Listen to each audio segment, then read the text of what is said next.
All right, Exodus 14, let's call this one all in because we are going to see from 3 different perspectives.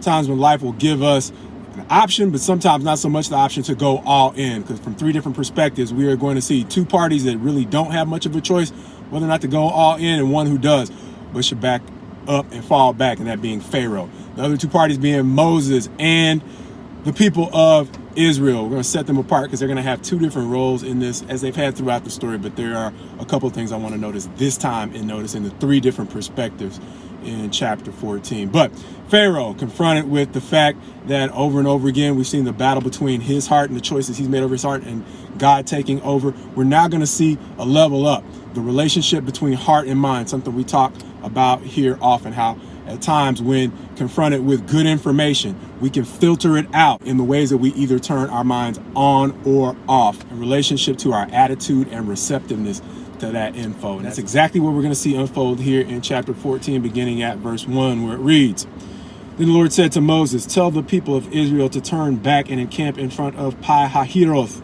between Migdal and the sea, in front of Baal-zephon. You shall encamp facing it by the sea. For Pharaoh will say of the people of Israel, they are wandering in the land, the wilderness has shut them in. And I will harden Pharaoh's heart, and he will pursue them, and I will get glory over Pharaoh and all his host. All the Egyptians shall know that I am the Lord." I'm sorry, it says, "and the Egyptians shall know that I am the Lord." And they did so. When the king of Egypt was told that the people had fled, the mind of Pharaoh and his servants was changed toward the people, and they said, "What is this we have done, that we have let Israel go from serving us?" So he made ready his chariot and took his army with him, and took 600 chosen chariots, and all the other chariots of Egypt with officers over all of them. And the Lord hardened the heart of Pharaoh, king of Egypt, and he pursued the people of Israel, while the people of Israel were going out defiantly. So understand, they were fired up, going out defiantly, but Pharaoh's mind was first changed when he saw that the people he had let go were once again in a vulnerable position. And so we're getting to see why it's so important to understand true repentance and how God tests that.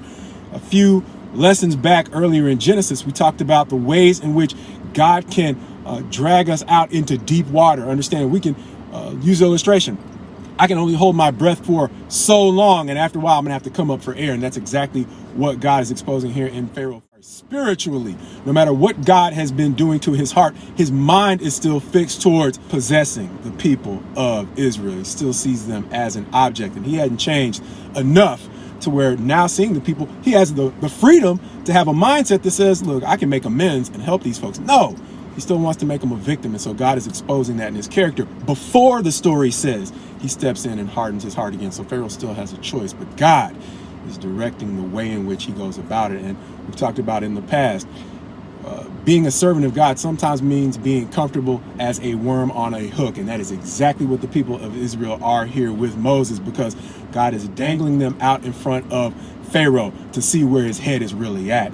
And it's going to be exposed, and it's going to be his downfall. So much like a fisherman would set a hook, God is using Israel to expose Pharaoh before he sets the hook at the Red Sea. And that's exactly what he's going to do. But understand Moses' position.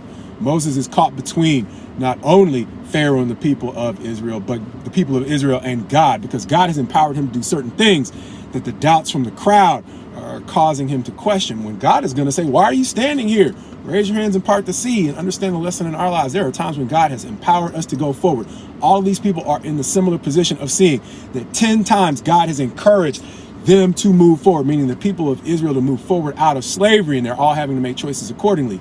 The people of Israel are still serving as the voice of doubt. Moses, inevitably being human, is listening to that doubt, caught between the two. He is not making the full use of the power that God has given them. So hopefully the lesson for us is this: in times when God has over and over again made it clear that we need to fall back, may we have a change not only of heart, but of mind, to fall back into places of repentance where God has told us to make a change. But likewise, in times when God has told us to move forward, may we move forward in healthy ways, not having the lingering voice of doubt hindering our progress forward. God's best to you as you go forward in him, though.